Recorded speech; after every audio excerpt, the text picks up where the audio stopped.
Basura, iyan ang tanging turing ni Celeste sa 12 taong pagpapakasakit ni Renz, habang ang pawis ni Renz ay nagsilbing semento sa bawat baitang ng tagumpay ng asawa. Isang marangyang kama man naman ang kinalalagyan ni Celeste sa piling ng iba. Ang bawat sakripisyo ay tinumbasan ng pagtataksil. Ang bawat pangako ay naging lason. Ngunit sa likod ng bawat tulo ng luha ni Renz, may isang tahimik na planong unti-unting nabubuo. Sino ang tunay na madudurog kapag ang lahat ng itinatago ay nalantad sa liwanag? Handa ka na bang makita ang pagbagsak ng isang reynang gawa sa kasinungalingan? Huwag ka nang umakto na parang mahal mo pa ako, Renz. Nakakasuka na. Ang boses ni Celeste ay parang patalim na humiwa sa katahimikan ng madaling araw. Malamig, walang emosyon, at punong-puno ng pandidiri.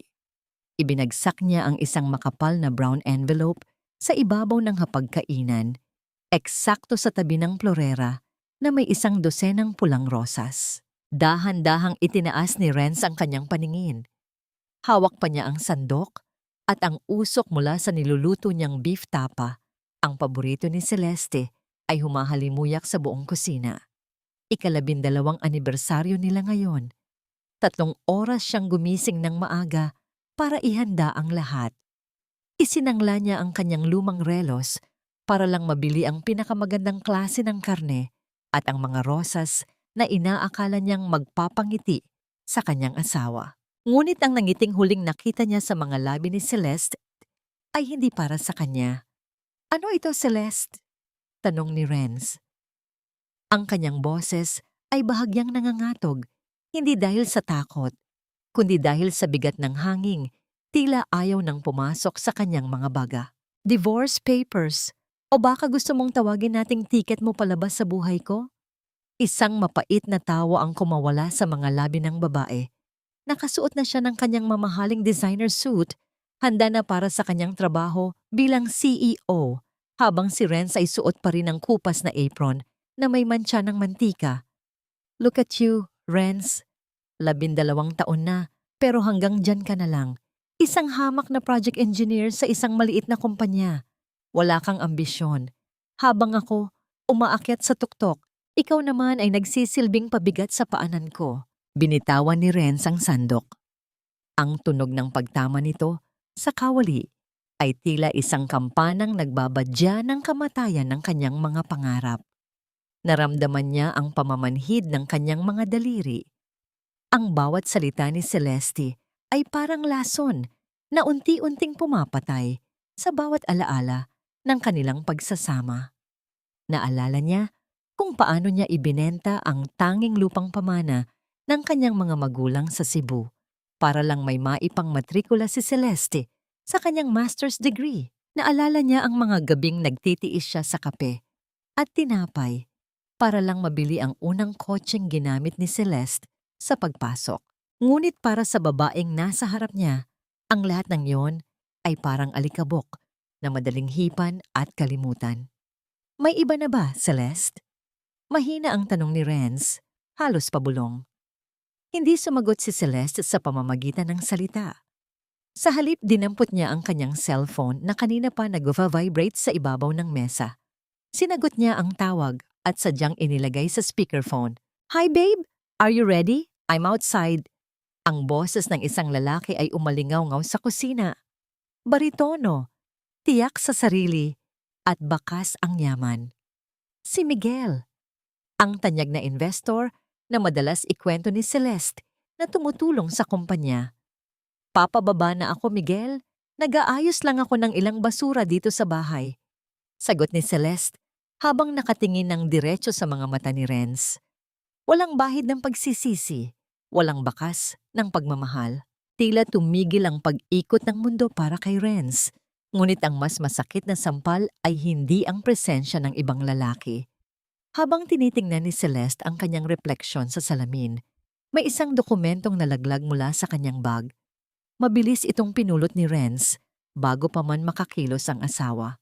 Ito ay isang bank transfer record, isang malaking halaga ng pera, ang perang inilaan para sa retirement fund ni Renz At para sa kolehiyo ni Liane, ay inilipat sa isang personal na account sa ibang bansa. Account na nakapangalan kay Celeste at Miguel.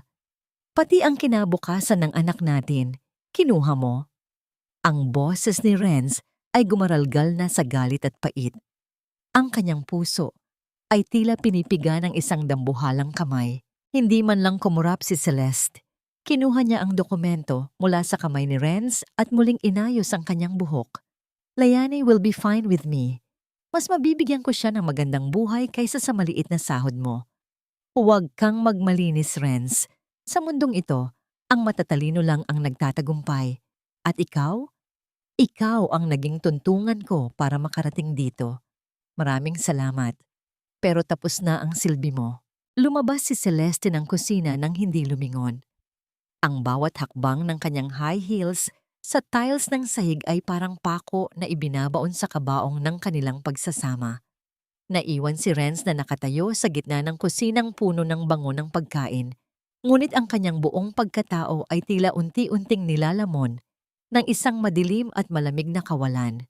Napatingin siya sa beef tapa na unti-unti nang naninigas ang sebo sa ibabaw ng pinggan. Malamig na ang pagkain. Malamig na rin ang bahay na itinuring niyang langit.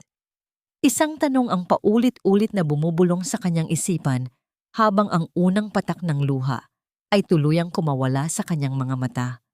Saan dinala ng 12 taon ang babaeng pinangakuan ko ng habambuhay at sino ang halimaw na itong kumuha sa kanyang lugar? Ngunit sa kabila ng hapdi, may isang bagay na hindi alam ni Celeste. Habang pinagmamasdan ni Renz ang divorce papers, napansin niya ang isang maliit na detalye sa pirma ni Celeste. Isang pagkakamaling madalas gawin ng asawa kapag siya ay nagmamadali o nagsisinungaling. Isang pagkakamali na maaaring maging mitya ng kanyang sariling pagbagsak. Nakatahimik lang si Renz, ngunit sa loob niya, ang bawat piraso ng kanyang nadurog na puso ay nagsisimulang maging matalas na bubog. Bubog na handang humiwa sa sino mang sumira sa kanyang dangal. Wala kang lugar sa bahay na ito. Matanda ka. Ang dumi-dumi mo at ang baho ng mga dala mong kung ano-ano. Ang tinig ni Celeste ay parang hagupit ng latigo sa gitna ng tirik na araw. Nakatayo siya sa tapat ng malaking gate ng kanilang mansyon. Suot ang kanyang mamahaling sunglasses habang pinapanood ang 2 tauhan ng security na inilalabas ang mga lumang maleta at sako mula sa loob. Si Nanay Rosa, ang 70 taong gulang na ina ni Renz, ay nakatayo sa gilid ng kalsada. Nangangatog ang kanyang mga tuhod at ang kanyang mga kamay na puno ng kulubot ay mahigpit na nakakapit sa isang maliit na bayong. Ang mainit na semento ay tila naglalabas ng apoy, ngunit mas nakapapaso ang mga salitang lumalabas sa bibig ng manugang na itinuring niyang sariling anak. Celeste, anak, parang awa mo na. Hayaan mo muna akong hintayin si Renz. Saan ako pupunta sa ganitong oras? Ang boses ni Nanay Rosa ay halos maputol dahil sa pagod at luhang kanina pa niya pinipigilan. Kahit sa garahe na lang muna ako, hindi ako gagawa ng ingay. Pangako. Isang maingay na singhalang itinigon ni Celeste. Anak, huwag mo akong tawaging anak, Rosa. Hindi tayo magkadugo at lalong hindi tayo magka-level. 12 taon ko kayong pinakain at binihisan ni Renz. Sapat na yon. Ngayong wala na kami ng anak mong talunan. Wala ka na ring silbi dito. Look at this mess. Itinuro ni Celeste ang mga lumang damit at gamit na nakakalat na ngayon sa alikabok ng kalsada. Ang mga basurang ito ay hindi bagay sa subdivision na ito. Nakakahiya sa mga kapitbahay.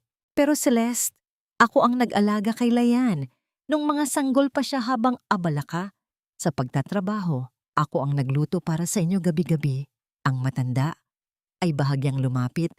Nagbabasakaling mahawakan ang kamay ng manugang para humingi ng tawad sa kasalanang hindi naman niya alam kung ano. Mabilis na umatras si Celeste na tila ba ay may nakakahawang sakit ang matanda. Iyon ay utang na loob mo dahil pinatira kita dito ng libre. Ngayon, umalis ka na bago ko patawagin ang mga pulis para itapon ka sa presinto. Sa kabilang dako ng lungsod, si Renz ay nagmamadaling nagmamaneho pauwi. Ang kanyang isipan ay gulong-gulo pa rin mula sa huling paghaharap nila ni Celeste sa kusina. Ngunit may mas mabigat na kaba sa kanyang dibdib. Isang kutob na hindi lang siya ang gustong burahin ng asawa sa buhay nito. Nang lumiko ang sasakyan ni Renz sa kanto ng kanilang kalsada, tumigil ang pintig ng kanyang puso. Mula sa malayo, nakita niya ang isang pamilyar na figura na nakayuko sa gilid ng kalsada, napapaligiran ng mga gamit na tila itinapon mula sa isang truck ng basura. Mabilis niyang itinigil ang sasakyan at patakbong lumapit. Nanay, Nanay Rosa. Ang matanda ay hindi agad tumingala. Nakaupo siya sa mainit na semento. Ang kanyang puting buhok ay gulo-gulo at basang-basa ng pawis. Ang kanyang mga balikat ay dahan-dahang gumagalaw sa bawat hikbi na pilit niyang ikinukubli. Renz, anak. Sambit ng matanda nang maramdaman ang mga kamay ng anak sa kanyang balikat. Sinasabi ko naman sa kanya, maghihintay lang ako sa'yo. Pero sabi niya, wala na raw tayong bahay. Tiningnan ni Renz ang mansyong itinigil niya sa loob ng maraming taon. Nakita niya si Celeste sa terrace sa itaas. Dahan-dahang humihigop ng juice habang nakatingin sa kanila nang may ngiting mapangapi. Tila ba isa itong palabas na kinatutuwaan niya? Ang makitang durog at nasa dumi ang taong nagmahal sa kanya. Dahan-dahang lumuhod si Renz sa harap ng kanyang ina. Pinunasan niya ang uling at alikabok sa mukha ng matanda gamit ang kanyang sariling panyo. Ang bawat luhang dumadaloy sa mukha ni Nanay Rosa ay tila kumukulong asero na tumatulo sa puso ni Renz. Dito niya naramdaman ang isang uri ng galit na hindi pa niya naramdaman kailanman. Isang galit na hindi para sa kanyang sarili, kundi para sa kaisa-isang taong nagbigay sa kanya ng buhay. Tayong dalawa na lang, Nay. Hindi na tayo babalik dyan. Bulong ni Renz. Ang kanyang boses ay malamig na ngayon. Punong-puno ng determinasyon na itinatago ang naglalagablab na puot sa loob. Sinimulan ni Renz na pulutin ang mga gamit ng kanyang ina. Isa-isa, maingat niyang itinupi ang mga lumang baro na puno na ng alikabok. Hanggang sa mahawakan niya ang isang bagay na nakatago sa ilalim ng isang tumpok ng mga damit. Ito ay isang picture frame. Ang salamin nito ay basag na, marahil dahil sa pagkakahagis mula sa gate. Sa loob nito ay ang huling litrato nilang mag-ama bago pumanaw ang kanyang tatay, kasama ang isang batang Renz na puno ng pangarap. Ang mukha ng kanyang ama sa litrato ay naitiman na ng dumi ng kalsada at ang lamat sa salamin ay tila humihiwa mismo sa leeg ng kanyang alaala. Niyakap ni Nanay Rosa ang basag na litratong iyon ng mahigpit. Tila ba ito na lamang ang natitirang piraso ng kanyang dangal. Renz, ang tatay mo. Ang litrato ng tatay mo. Nabasag niya, hagulhol ng matanda. Ang kanyang boses ay puno ng sakit na hindi kayang gamutin ng kahit anong salita. Tumayo si Renz. Karga ang kanyang ina sa isang bisig at ang mga nadungisang alaala sa kabila. Lumingon siya sa huling pagkakataon sa mansyon. Nakita niyang pumasok na si Celeste sa loob na tila ba wala siyang winasak na buhay sa labas ng kanyang pinto.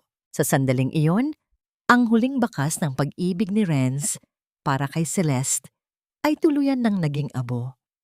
Ang lalaking laging nagpaparaya, ang lalaking laging nananahimik, ay wala na.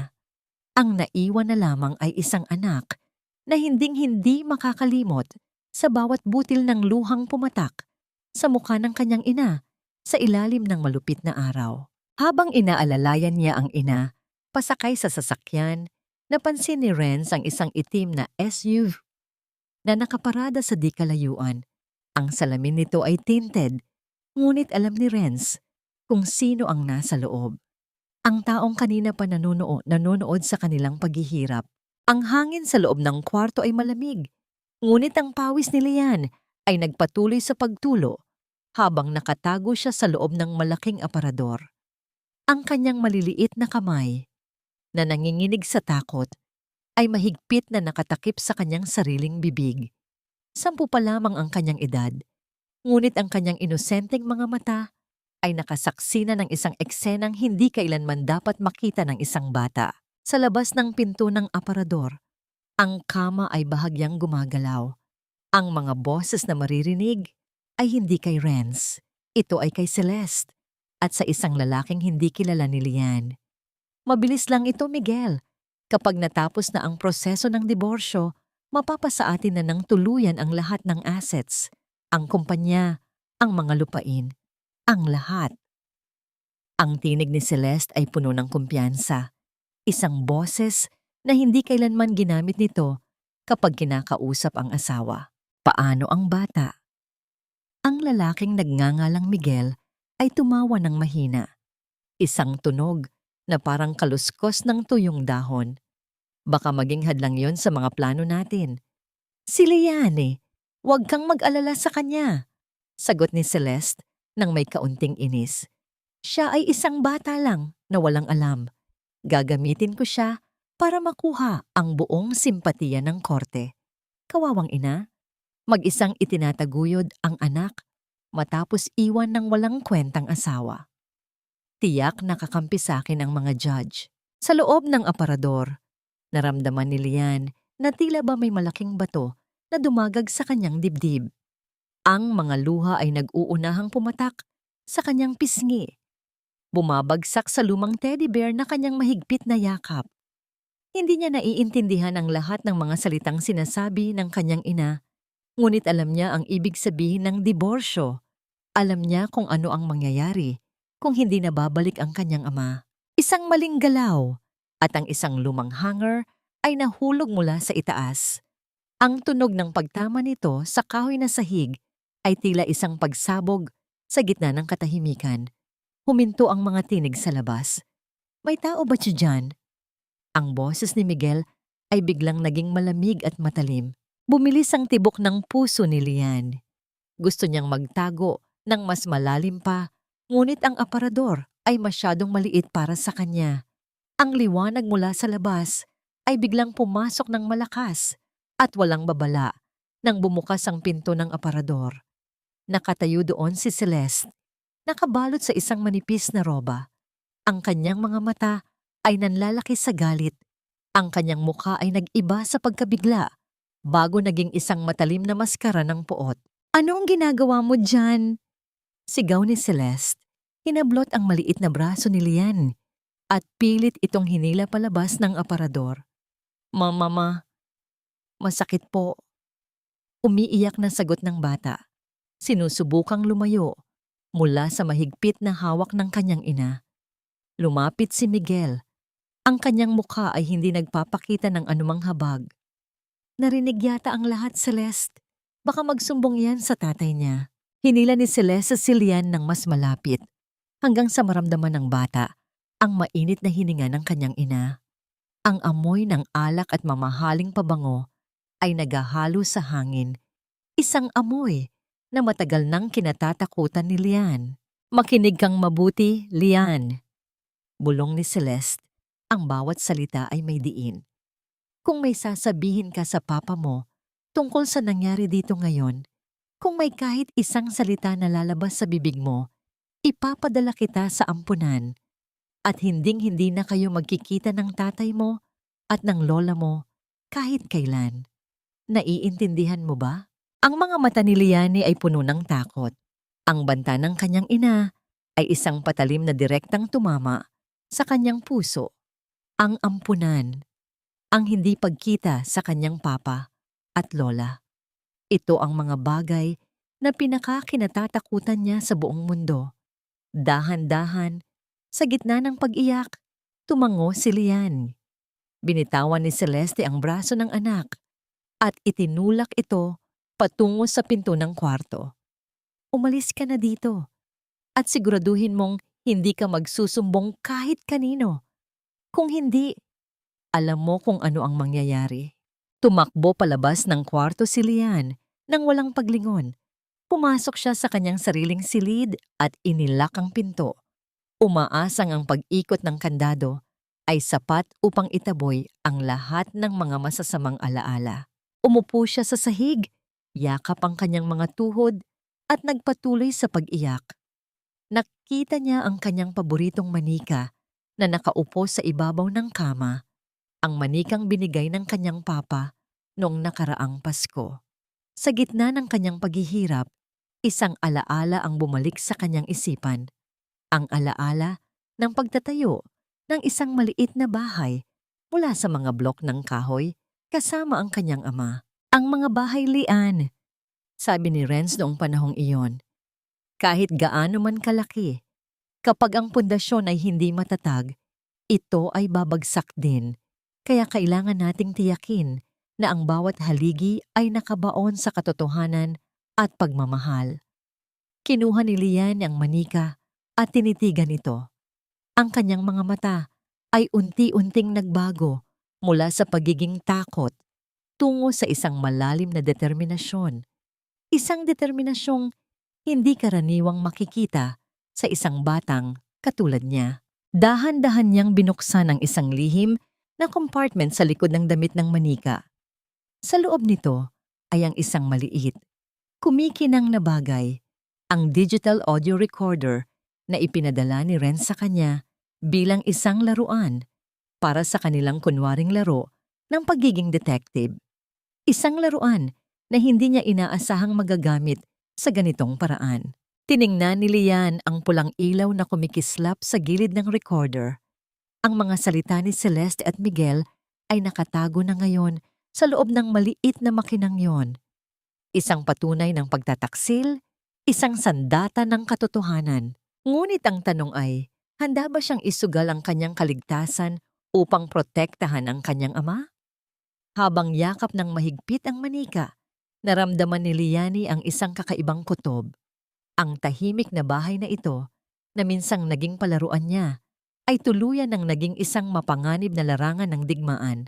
Ang lalim ng gabi ay nagdala ng nakakabinging katahimikan sa loob ng bahay na minsan niyang tinawag na tahanan. Habang ang buong mundo ay payapang nagpapahinga, si Renz ay gising na gising. Ang kanyang mga mata ay nanlalalim, bakas ang kawalan ng tulog at ang bigat ng mga luhang pilit niyang pinipigilan. Sa kanyang isipan ay patuloy na naglalaro ang imahe ng kanyang inang nakaupo sa mainit na semento at ang takot sa mga mata ng kanyang anak na si Liane. Dahan-dahan siyang naglakad sa madilim na pasilyo. Bawat hakbang niya ay maingat. Sadyang iniiwasan ang mga pamilyar na bahagi ng kahoy na sahig na alam niyang lilikha ng ingay. Isang mapait na ngiti ang sumilay sa kanyang mga labi. Siya ang nagkabit ng mga sahig na ito. Siya ang pumili ng bawat tabla, pinakinis at pininturahan para maging perpekto para sa kanyang asawa. Ngayon, ang sarili niyang obra ay nag-aanyaya ng panganib sa kanyang sariling pamamahay. Huminto siya sa tapat ng opisina ni Celeste. Ang kwartong ito ay dating imbakan na ginawa niyang isang marangyang silid-aklatan nang magsimulang umangat ang posisyon ng asawa. Ngayon, pakiramdam niya ay nakatayo siya sa labas ng isang kuta ng kaaway. Dahan-dahan niyang pinihit ang hawakan ng pinto at pumasok sa loob. Amoy mamahaling pabango at malamig na aircon ang sumalubong sa kanya.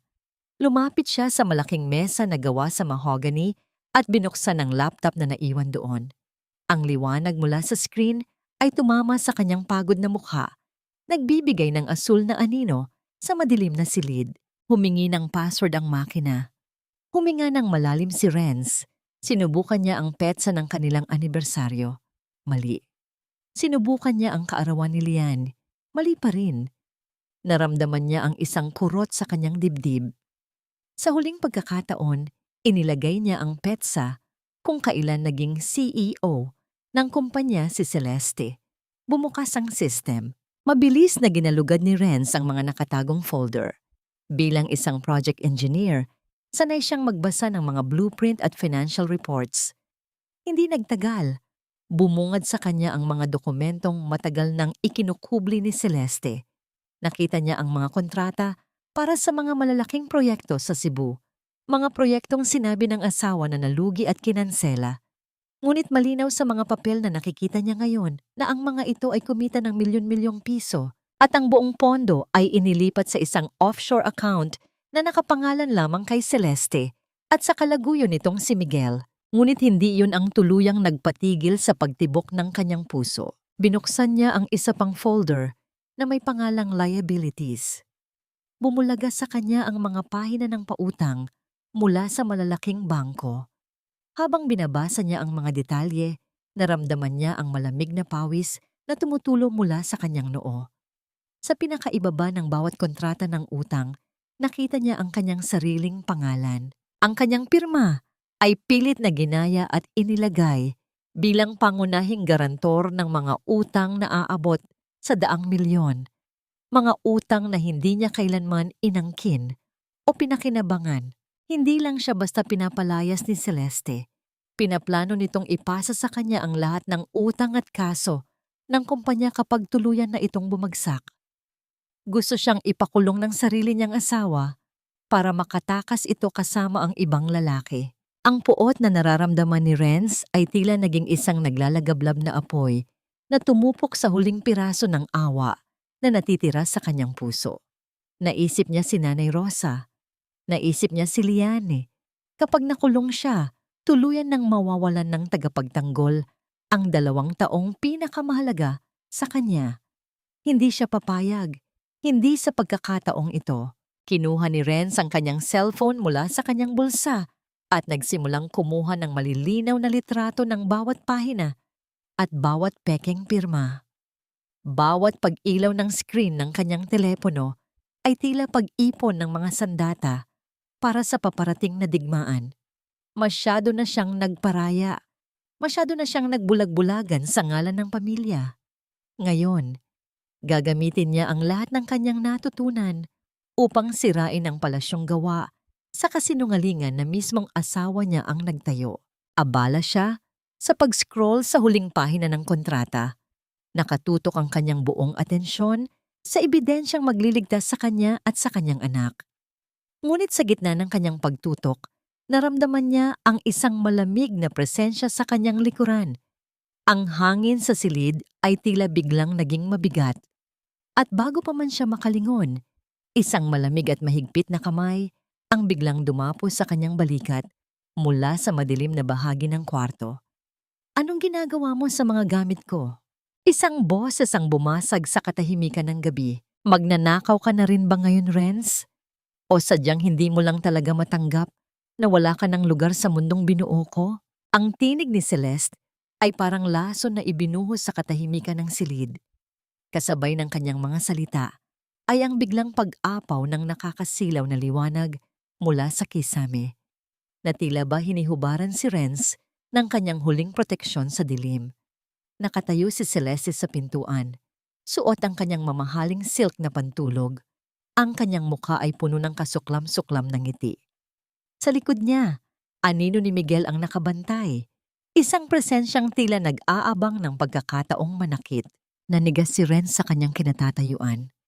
Ang kanyang puso ay tila isang tambol na nagwawala sa loob ng kanyang dibdib. Bawat pintig ay humahampas sa kanyang mga tadyang. Ang cellphone na hawak niya ay tila naging kasing init ng baga. Isang ebidensyang maaari niyang ikabuhay o ikamatay. "Wala akong ninanakaw, Celeste." Malamig na tugon ni Renz, bagaman ang kanyang lalamunan ay tuyong-tuyo. "Tinitingnan ko lang kung paano mo dahan-dahang pinapatay ang pamilyang ito." Isang malakas at mapang-uyam na tawa ang kumawala kay Celeste. "Pamilya, Renz, matagal nang patay ang pamilyang sinasabi mo. Ang nakikita mo ngayon ay ang realidad. Ang katotohanang ikaw ay isang anino na lamang sa buhay ko." Humakbang siya palapit. Ang bawat tunog ng kanyang tsinelas sa sahig ay parang bilang ng oras na natitira kay Renz. At sa tingin mo ba, maniniwala ang sinuman sa'yo? Isang engineer na may record ng mental instability. Doon naramdaman ni Renz ang tunay na lamig. Mental instability? Ngayon niya naintindihan kung bakit nitong mga nakaraang buwan, pinipilit siya ni Celeste na uminom ng mga bitamina na tila nagpapalabo ng kanyang isip. Ngayon niya nalaman kung bakit may mga medical reports na nakatago sa folder na may pangalan niya. Mga palsipikadong dokumentong nagsasabing siya ay may sakit sa isip. Ang gabi ng pagpapahiya ay hindi natapos sa loob ng silid na yon. Kinabukasan, isang marangyang dinner party ang idinaos ni Celeste sa kanilang hardin para sa mga kasosyo sa negosyo at mga tanyag na tao sa lungsod. Habang ang mga ilaw ay kumukutitap sa paligid at ang tunog ng mga basong nagtatama ay nagbibigay ng pekeng saya, si Renz ay pilit na pinatayo sa gitna ng lahat. "Friends, I have a very painful announcement to make." Panimula ni Celeste. Ang kanyang boses ay puno ng pilit na pait at pekeng luha na tila isang pelikula. Inakbayan niya si Renz na tila ba isang nagmamalasakit na asawa, ngunit naramdaman ni Renz ang pagbaon ng mga kuko nito sa kanyang braso. Ang asawa kong si Renz, he's been going through a very difficult time. Ang kanyang isipan ay hindi na matatag. Nakakalungkot mang sabihin, pero kailangan ko siyang ilayo sa publiko para sa kanyang sariling kaligtasan. He's been violent. He's been hallucinatory. Naramdaman ni Renz ang bawat tingin ng panghahamak mula sa mga taong dati niyang itinuring na kaibigan. Ang mga bulungan ay parang mga bubuyog na sumusugod sa kanyang pandinig. Sayang siya. Buti na lang matatag si Celeste. Delikado pala ang asawa niya. Gusto niyang sumigaw. Gusto niyang ipakita ang cellphone na naglalaman ng katotohanan. Ngunit nang tignan niya ang paligid, nakita niya si Miguel na nakatayo malapit kay Lian.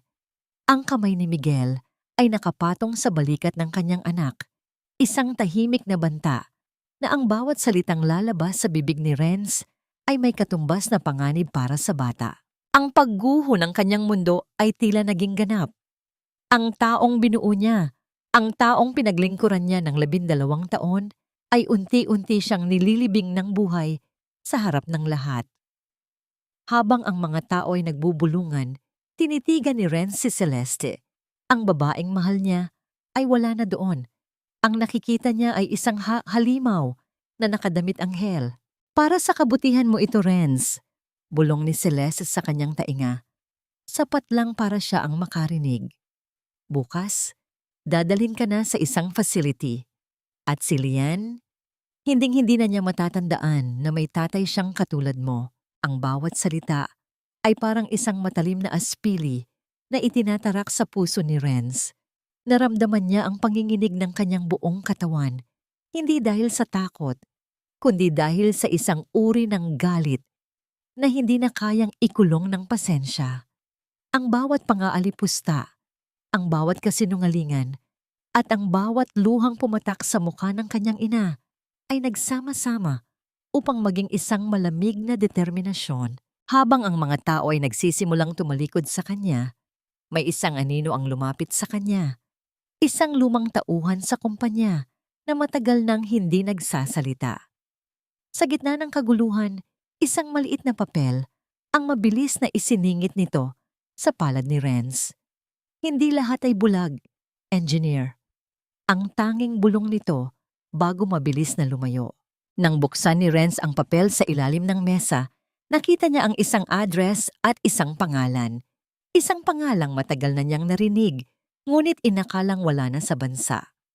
Ang tanging taong nakakaalam ng tunay na pinagmulan ng yaman ni Celeste. Ngunit bago pa man niya maitago ang papel, naramdaman ni Renz ang pagdaklot ng mga security guard sa kanyang magkabilang braso. Ang utos ni Celeste ay malinaw. Kailangan siyang ilayo. Dalhin na siya sa loob. He needs his medication. Anunsyo ni Celeste sa lahat, habang ang kanyang mga mata ay nagniningning sa tagumpay. Habang kinakaladkad si Renz palayo sa liwanag ng party, nakita niya ang mukha ni Liane sa bintana ng ikalawang palapag.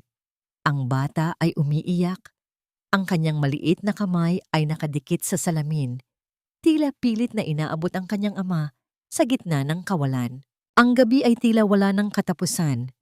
Ngunit sa gitna ng dilim, habang nakakulong sa isang silid na tila selda, may isang katanungan ang pilit na umuukilkil sa isipan ni Renz. Hanggang saan kaya ang kayang gawin ng isang taong wala nang natitirang mawawala?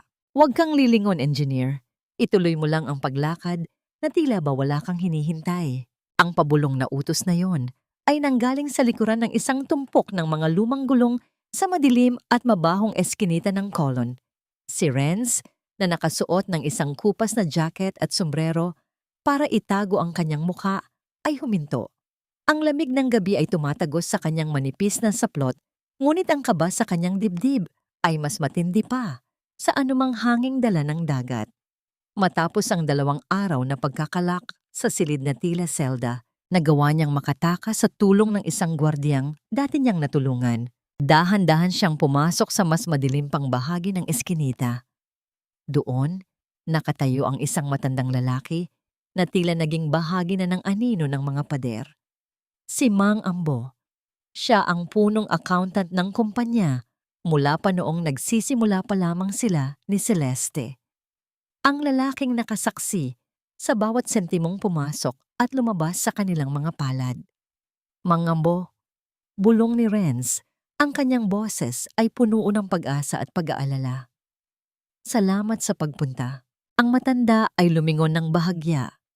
Ang kanyang mga mata ay puno ng takot at matinding pagsisisi. Hindi ko na kaya ang konsensya ko, Sir Renz.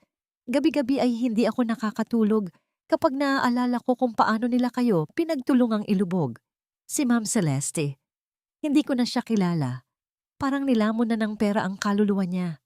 Inabot ni Mang Ambo ang isang maliit na bagay. Isang pilak na USB drive. Malamig ito sa hawakan, ngunit para kay Renz, ito ang pinakamainit na pag-asa na hawak niya sa loob ng mahabang panahon. Nandyan ang lahat. Patuloy ni Mang Ambo. Ang kanyang tinig ay nanginginig. Ang mga tunay na ledger, ang mga bank transfer patungo sa account ni Miguel sa Singapore, at ang mga ebidensya na pinilit nilang ipalsipika ang pirma nyo para sa mga pautang. Inipon ko yan ng dahan-dahan sa loob ng 6 na buwan. Alam kong darating ang araw na kakailanganin nyo ito. Mahigpit na hinawakan ni Renz ang USB. Naramdaman niya ang isang matinding emosyon na bumubukal sa kanyang lalamunan. Bakit ngayon nyo lang ito binigay, Mang Ambo? Yumuko ang matanda. Ang kanyang mga balikat ay dahan-dahang gumalaw sa bawat mabigat na hininga. Natatakot ako, sir. Si Miguel, hindi siya basta-bastang negosyante. May mga koneksyon siya sa mga taong hindi marunong maawa. Pero nang makita ko ang ginawa nila kay Nanay Rosa noong araw na yon, nung itinapon nila ang mga gamit niya sa kalsada, doon ko napagtanto na wala na silang puso. Hindi ko kayang mamatay na dala ang sikretong ito. Salamat, Mang Ambo. Hinding-hindi ko ito makakalimutan. Sabi ni Renz, ang kanyang mga mata ay naglalabas ng isang uri ng liwanag na matagal nang nawala. Ang liwanag ng isang taong handa ng lumaban. Mag-ingat kayo, engineer. Babala ng matanda habang dahan-dahang umaatras patungo sa kabilang dulo ng eskinita. Huwag kayong uuwi sa dati ninyong tinutuluyan. Alam nila ang bawat kilos nyo. Tumalikod na si Renz at nagsimulang maglakad palabas ng madilim na pasilyo. Ang kanyang isipan ay abala na sa pagplaplano. Kailangan niyang makahanap ng isang ligtas na lugar para buksan ang mga dokumento. Kailangan niyang mahanap ang paraan para mailigtas si Lian mula sa kuko ni Miguel. Bawat hakbang niya sa basang semento ay tila nagbibigay ng bagong lakas sa kanyang mga binti. Ngunit bago pa man siya makarating sa dulo ng kalsada, ang katahimikan ng gabi ay biglang binasag ng isang malakas at nakakasilaw na liwanag mula sa mga headlight ng isang sasakyan. Ang dagundong ng isang malakas na makina ay umalingaw-ngaw sa paligid. Ang tunog nito ay tila isang babala ng paparating na panganib. Isang itim na SUV na walang plaka at may madidilim na bintana ang biglang sumulpot mula sa kanto at mabilis na humarang sa tanging labasan ni Renz. Napatigil si Renz. Ang kanyang anino ay humaba sa pader dahil sa tindi ng ilaw. Hindi niya makita ang mga tao sa loob, ngunit naramdaman niya ang matitinding tingin na nakatitig sa kanya mula sa likod ng madilim na salamin. Ang hangin ay tila naging kasing bigat ng tingga at ang USB sa kanyang bulsa ay tila naging isang target na nakatutok sa kanyang puso. Dahan-dahang bumukas ang pinto ng sasakyan at ang tunog ng mga sapatos na tumatama sa semento ay dahan-dahang lumapit. Masyadong mapanganib ang maglakad ng mag-isa sa ganitong oras, engineer. Baka may mawala sa iyo na hindi mo na kailanman mababawi. Ang boses na yon ay hindi kay Miguel. Ito ay isang boses na mas malamig, mas malalim, at mas puno ng panganib. Huwag kang malikot, Renz. Ang mga taong malilikot, madaling nadadapa. At sa sitwasyon mo ngayon, baka hindi ka na makabangon pa. Ang boses ni Miguel ay parang kaliskis ng ahas na dumidikit sa balat ni Renz. Malamig, madulas, at puno ng kamandag. Bumaba siya mula sa itim na SUV. Maingat na iniiwasan ang mga talsik ng maruming tubig sa eskinita. Ang kanyang mamahaling sapatos ay tila hindi nababagay sa putik ng kolon.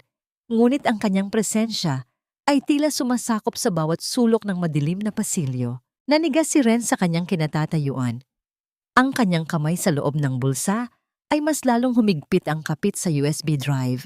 Naramdaman niya ang matitulis na kanto ng maliit na kagamitan na tumabaon sa kanyang palad, na tila ba nagpapaalala sa kanya na ito ang huling baraha na mayroon siya.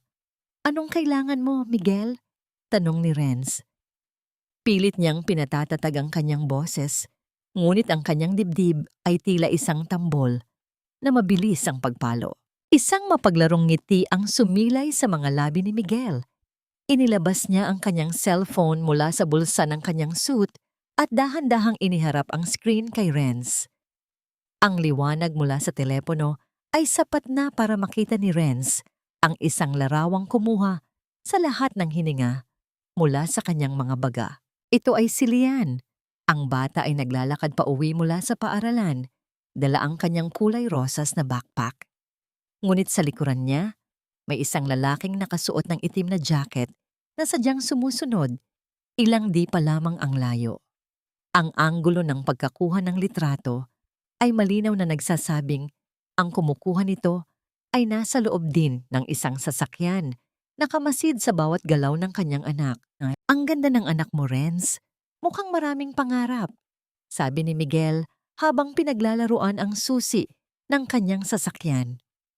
Sayang naman kung sa isang iglap lang, ang mga pangarap na yon ay maging isang madilim na alaala. Naramdaman ni Renz ang biglang paglamig ng kanyang mga paa. Ang bawat hibla ng kanyang buhok ay tila tumatayo sa tindi ng takot at galit na nagahalo sa kanyang dugo. Ang imahe ni Liane na walang kamalay-malay sa panganib ay isang patalim na paulit-ulit na itinatarak sa kanyang puso. "Huwag mong madamay ang anak ko dito, Miguel. Wala siyang kinalaman sa ating tatlo ni na Celeste." Ang boses ni Renz ay naging isang pabulong na ungol ng isang nasugatang leon. Humakbang si Miguel palapit hanggang sa maamoy ni Renz ang matapang at mamahaling pabango nito na humahalo sa baho ng eskinita. "Everything has a price, engineer. Inalok ka na ni Celeste ng maayos na hiwalayan, pero pinili mong maging matigas. Ngayon, kailangan nating ayusin ito sa paraang mas naiintindihan mo." Inilabas ni Miguel ang isang folder mula sa loob ng sasakyan. Ito ay isang waiver, isang dokumentong nagsasabing isinusuko ni Renz ang lahat ng karapatan niya sa kumpanya, sa kanilang bahay, at ang pinakamasakit sa lahat, ang karapatan niya bilang ama ni Lian. "Pirman mo ito at titiyakin ko na makakarating ang anak mo sa bahay ng ligtas ngayong gabi." Isang pirma lang, Renz. Isang pirma kapalit ng buhay ng kaisa-isa mong anak. Tumingin si Renz sa folder, pagkatapos ay sa screen ng cellphone ni Miguel na nakatutok pa rin sa kanya. Ang mundo ay tila naging kasing liit ng eskinita na kinalalagyan nila. Sa kabilang banda, naroon ang katotohanang matagal niyang ipinaglaban. Sa kabila naman, ang kaligtasan ng kaisa-isang dahilan kung bakit siya nananatiling buhay. Paano ako makakasiguro na tutupad ka sa usapan? Tanong ni Renz. Ang bawat salita ay parang barya na unti-unting nauubos sa kanyang bulsa. Wala kang ibang pagpipilian kundi ang magtiwala. Tugon ni Miguel. Kasabay ng muling pagtunog ng kanyang cellphone, sinagot niya ang tawag nang hindi inaalis ang tingin kay Renz. Hello? Oo, nandito na ako. Hintayin niyo ang signal ko bago niyo ituloy ang plano sa bata. Ang huling mga salita ni Miguel ay tila isang malakas na pagsabog sa pandinig ni Renz. Ang takot ay naging isang malamig na paralisang bumalot sa kanyang buong pagkatao. Naramdaman niya ang bigat ng panulat na inabot ni Miguel sa kanya. Isang panulat na tila naging kasing bigat ng isang baril na nakatutok sa kanyang sariling ulo. Dahan-dahang inilapat ni Renz ang dulo ng panulat sa papel. Ang kanyang kamay ay nanginginig. Bawat linyang nililikha niya ay tila pagpunit sa sarili niyang kaluluwa. Ngunit bago pa man niya matapos ang huling letra ng kanyang pirma, isang bagay ang pumasok sa kanyang isipan. Isang maliit na detalye sa litrato ni Lian na kanina lang ay hindi niya napansin dahil sa tindi ng takot. Tiningnan ni Renz ang refleksyon ng liwanag sa salamin ng itim na SUV ni Miguel. May isang bagay na hindi tugma. Ang anino sa litrato at ang oras na nakalagay sa screen ni Miguel ay hindi tumutugma sa kasalukuyang posisyon ng buwan sa langit. Isang matinding desisyon ang kailangang gawin ni Renz sa loob ng isang segundo. Isang desisyon na maaaring magligtas sa kanila o tuluyang magbaon sa kanila sa hukay. Miguel, sabi ni Renz, ang kanyang boses ay biglang naging kalmado, isang kalmadong mas nakakatakot kaysa sa galit. Alam mo ba kung ano ang pinagkaiba ng isang engineer sa isang negosyanteng katulad mo? Bago pa man makasagot si Miguel, isang malakas at nakakasilaw na flash ng liwanag ang biglang sumabog mula sa dulo ng eskinita. Kasunod ang tunog ng papalapit na mga sirena na dahan-dahang pumupuno sa katahimikan ng gabi. Napatigil si Miguel, ang kanyang mukha ay nabahira ng biglang pagkabahala. Anong ginawa mo? Ngumiti si Renz, isang nangiting puno ng pait at tagumpay. Hindi lang ako nag-iisang dumating dito, Miguel.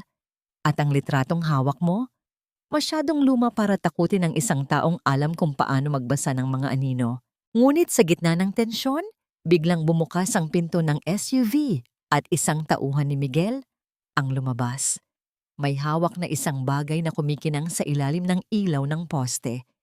Ang sitwasyon ay mabilis na lumala at sa isang iglap, ang eskinita ay naging isang bitag na tila wala ng kawalan. Isang hamak na kinalawang na bakal lang yun, Renz. Bagay sa'yo. Basura para sa isang basurerong katulad mo. Ang mga huling salita ni Miguel ay humalo sa ungol ng makina ng kanyang SUV habang mabilis itong humaharurot palayo. Iniiwan si Renz sa gitna ng makapal na usok at tumatalsik na putik. Hindi natuloy ang pagdakip ng mga pulis. Tila mas mabilis ang mga koneksyon ni Miguel kaysa sa batas. Ngunit hindi ang pagtakas ni Miguel ang nagpaguho sa mundo ni Renz sa sandaling iyon, kundi ang balitang iniwan nito. Ibinenta ni Celeste ang mga lumang kagamitan ni Renz, ang toolset na minana pa niya sa kanyang yumaong ama. Ito ay hindi lamang mga susi, martilyo, at lagari. Ito ang mga kamay ng kanyang ama na humahawak sa kanya noong siya ay bata pa. Ito ang pundasyong nagturo sa kanya kung paano bumuo ng mga pangarap mula sa wala. Nagsimulang pumatak ang ulan, dahan-dahan sa simula, hanggang sa naging isang malakas na buhos na tila gustong hugasan ang lahat ng dumi sa kalsada ng Cebu. Ngunit ang dumi sa puso ni Renz ay hindi kayang linisin ng kahit anong bagyo. Nagmadali si Renz patungo sa isang maliit at madilim na junk shop sa dulo ng kanto, ang lugar na binanggit ni Miguel. Habang tumatakbo siya, ang bawat patak ng ulan sa kanyang muka ay humahalo sa kanyang mga luha. Naalala niya ang boses ng kanyang ama. Renz, ang mga gamit na ito ang magpapakain sa pamilya mo. Huwag mong hahayaang kalawangin dahil ito ang dangal mo. Pagdating niya sa junk shop, sarado na ang kalawanging gate nito. Walang ilaw, walang tao. Tanging ang tunog lamang ng ulan na tumatama sa mga bubong na yari sa yero ang maririnig. Sa gilid ng gate, may isang malaking tambak ng mga bakal at kung ano-anong basura na hindi na nagkasya sa loob. Doon, sa gitna ng putikan at mga basurang itinuring na walang kwento, nakita ni Renz ang isang pamilyar na kahoy na kahon. Gutay-gutay na ito, basang-basa ng ulan, at ang mga bisagra ay tila malapit nang bumigay. Dahan-dahan siyang lumapit. Bawat hakbang niya sa maputik na lupa ay tila paglubog din ng kanyang pag-asa. Lumuhod siya sa harap ng tambak ng basura. Ang kanyang mga kamay, na dati ay matikas na humahawak ng mga blueprint, ay nagsimulang maghukay sa gitna ng mga kalawangin at matatalas na bakal. Nasaan na kayo? Pabulong niyang sambit. Ang kanyang boses ay nanginginig sa ginawa't sakit. Isa-isa niyang inalis ang mga basag na bote, mga sirang gulong, at mga basahan na mabaho at nanlilimahid.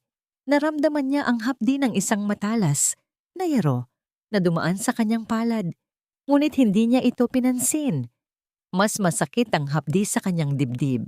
Sa ilalim ng isang tumpok ng mga bulok na kahoy, naramdaman niya ang isang malamig at matigas na bagay. Hinila niya ito ng buong lakas. Ito ang lumang plies ng kanyang ama. May nakaukit na maliit na para sa Alvarado sa hawakan nito. Ngunit ang plies ay balot na ng putik at ang kabilang hawakan nito ay bali na. Inakap ni Renz ang maruming bakal sa kanyang dibdib. Humagulgol siya sa gitna ng malakas na ulan. Ang kanyang mga balikat ay nayayanig sa tindi ng emosyon. Ang bawat hagupit ng hangin ay tila panunuya ni Celeste sa kanyang kahirapan. Para kay Celeste, ang mga ito ay kalakal lamang. Para kay Renz, ito ang kanyang huling koneksyon sa isang lalaking naniwala sa kanya bago pa man siya naging pabigat sa mata ng isang CEO. Habang nakaluhod sa putikan, naramdaman ni Renz ang isang presensya sa kanyang likuran. Hindi ito si Miguel at hindi rin ito ang mga pulis. Isang payong ang dahan-dahang tumakip sa kanyang ulunan, nagpapatigil sa direktang pagtama ng ulan sa kanyang katawan. Tumingala si Renz at nakita niya si Nanay Rosa. Ang matanda ay basa rin ang laylayan ng baro. Ang kanyang mukha ay puno ng pag-aalala habang hawak ang isang lumang payong na may mga butas. "Anak, tama na," mahinang sabi ni Nanay Rosa. Ang kanyang boses ay tila isang mainit na kumot sa gitna ng bagyo. "Hindi ang mga gamit na yan ang tatay mo. Ang tatay mo ay nasa loob mo sa bawat tibay ng loob mo." Umiling si Renz. Mahigpit pa ring hawak ang baling plies. "Nay, binenta niya lahat. Pati ang alaala ni tatay, itinapon niya sa basura." Hinawakan ni Nanay Rosa ang kamay ng anak. "Hayaan mo siyang magtapon, Renz. Ang taong nagtatapon ng alaala para sa pera ay taong walang pundasyon. Balang araw, gigising siya na wala ng kahit ano. Habang tayo ay meron pang isa't isa." Tumayo si Renz sa tulong ng kanyang ina. Sa gitna ng kadiliman ng junk shop at sa kabila ng pagkatalo niya sa gabing iyon, may isang bagong uri ng apoy ang nagsimulang mag-alab sa kanyang mga mata. Isang apoy na hindi na lamang para sa paghihiganti, kundi para sa pagbawi ng lahat ng ninakaw sa kanya, ang kanyang dangal, ang kanyang anak, at ang kanyang bukas. Habang naglalakad sila palayo sa tambakan, nilingon ni Renz ang mansyon ni Celeste na natatanaw mula sa malayo. Isang nagniningning na palasyo sa ibabaw ng burol, isang mapait na pangako ang kanyang binitawan sa kanyang sarili. Hindi niya alam kung paano, ngunit titiyakin niyang ang bawat luhang pumatak sa putikang ito ay babayaran ni Celeste ng higit pa sa kayamanang inaakala niyang hawak niya. Ngunit sa gitna ng kanyang panunumpa, isang liwanag mula sa isang paparating na sasakyan ang tumama sa kanila. Hindi ito ang SUV ni Miguel. Ito ay isang puting van na may pamilyar na logo ng isang kumpanyang hindi inaasahan ni Renz na makikita sa ganitong oras. Akala mo ba ay tapos na ang lahat, Renz? Nag-uumpisa pa lang ang tunay na bagyo. Ang boses na yon ay hindi galing sa isang kaaway. Habang ang puting van ay humihinto sa tapat ni Renz, at Nanay Rosa sa gitna ng ulan. Dahan-dahang bumaba ang salamin nito. Isang lalaking may katandaan na may suot na salamin at bakas, ang awtoridad sa mukha, ang tumingin sa kanila. Si Don Alejandro. Siya ang pinakamalaking stockholder ng kumpanya at ang taong naging mentor ni Renz noong nagsisimula pa lamang siya. Sumakay na kayo. Utos ni Don Alejandro. Ang kanyang tinig ay tila isang matatag na haligi sa gitna ng nagngangalit na panahon. Hindi ko hahayaang tuluyan nilang wasakin ang taong itinuring kong anak. Lumipas ang ilang linggo. Sa loob ng isang maliit at lihim na apartment sa labas ng lungsod, ang katahimikan ay nababasag lamang ng mahinang tunog ng pagpindot sa keyboard. Ang silid ay puno ng mga blueprint, mga dokumentong galing kay Mang Ambo, at mga computer screens na naglapakita ng bawat galaw ng kumpanya ni Celeste. Dito, si Renz ay hindi na ang lalaking lumuluha sa putikan. Siya ay muling naging ang Engineer Alvarado, ang taong bihasa sa paghahanap ng kahinaan sa bawat istruktura. Nakahanda na ang lahat, Renz, sabi ni Don Alejandro habang tinitingnan ang multimedia presentation sa screen. Ang mga board members ay pagod na sa pagmamataas ni Celeste. Marami sa kanila ang nakaramdam ng pagkainsulto nang malaman nilang ginagamit lang pala sila para pagtakpan ang mga nakaw na yaman ni Miguel. Tumango si Renz. Ang kanyang mga mata ay nakatutok sa petsang nakabilog sa kalendaryo. Ang ika-15 anniversary gala ng kumpanya.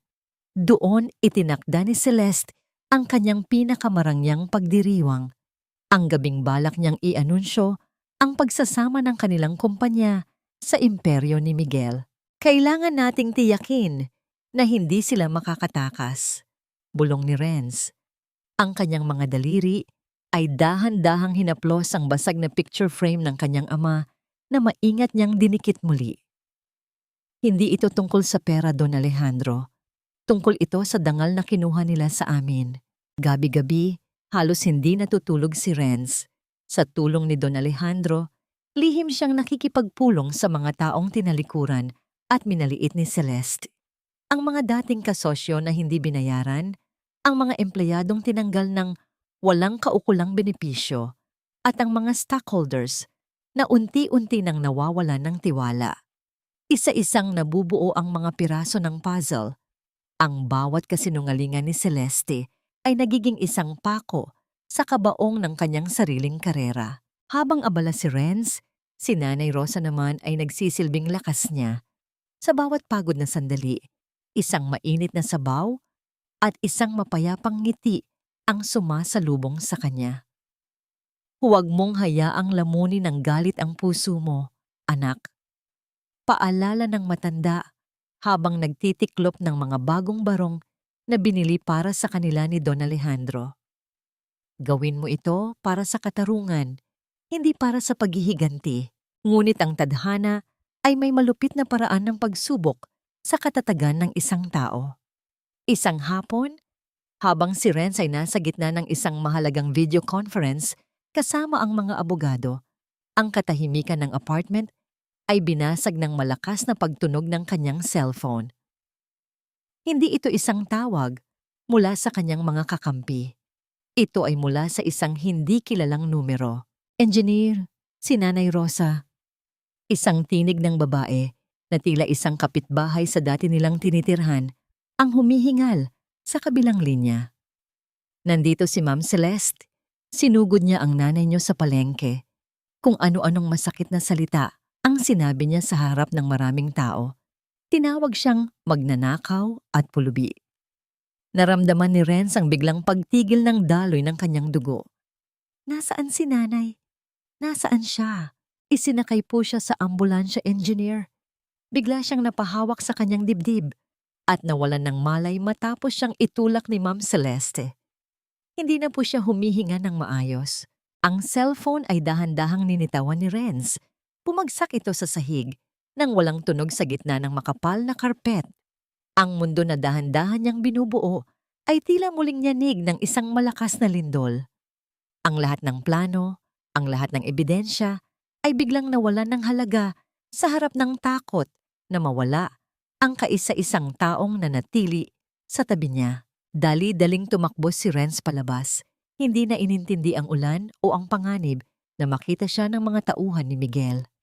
Sa kanyang isipan, tanging ang mukha ni Nanay Rosa ang nakikita niya, ang kanyang ina na biktima na naman ng kalupitan ng babaeng minsan nilang minahal. Habang nagmamaneho siya patungo sa ospital, ang bawat hininga ni Renz ay tila isang panalangin na may halong pagngangalit. Ang injustice engine ay umabot na sa rurok nito. Hindi na lamang ito isang laban para sa kumpanya. Ito ay naging isang laban para sa buhay at kamatayan. Pagdating sa ospital, ang amoy ng gamot at ang malamig na liwanag ng puting pasilyo ang sumalubong sa kanya. Nakita niya ang mga doktor na nagmamadaling pumasok sa emergency room. Dala ang mga kagamitang pilit na ibinabalik ang pintig ng isang pusong pagod na sa sakit. At doon, sa dulo ng pasilyo, nakita niya ang isang pamilyar na anino, isang babaeng nakasuot ng mamahaling damit, tila hindi nababagabag sa kaguluhang idinulot niya. Si Celeste. Nakatayo siya doon, nakatingin sa kanyang mga kuko. Tila ba ang buhay ng isang matanda ay isa lamang abala sa kanyang schedule. Para kang lason na pilit niluluwa ng tadhana, Celeste. Kahit sa harap ng kamatayan, wala kang ibang nakikita kundi ang sarili mo. Ang boses ni Renz ay hindi malakas, ngunit ito ay may talim na tila kayang humiwa sa makapal na pader ng ospital. Huminto siya sa tapat ni Celeste. Ang kanyang mga mata ay naniningkit sa tindi ng sakit at puot.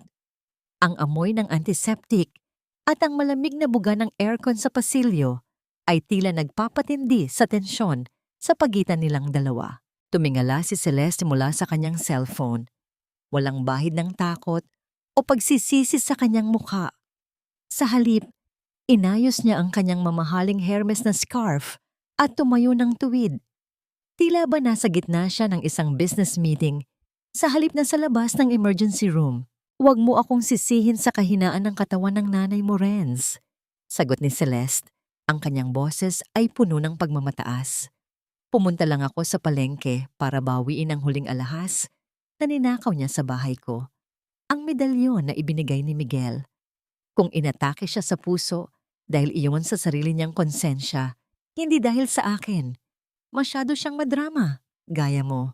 Isang mapait na ngiti ang sumilay sa mga labi ni Renz. Ninanakaw? Celeste, ang medalyon na yon ay pag-aari ng tatay ko. Ibinigay niya iyon kay nanay noong kasal nila. Kinuha mo yon mula sa kanyang aparador bago mo kami pinalayas. At ngayon, tinatawag mo siyang magnanakaw sa harap ng maraming tao? Whatever. Pagtataray ni Celeste, sabay irap. Ang mahalaga, nasa akin na ang dapat ay sakin. At babalaan kita, Renz. Kapag namatay ang matandang iyan dito, siguraduhin mong hindi madadamay ang pangalan ko sa balita.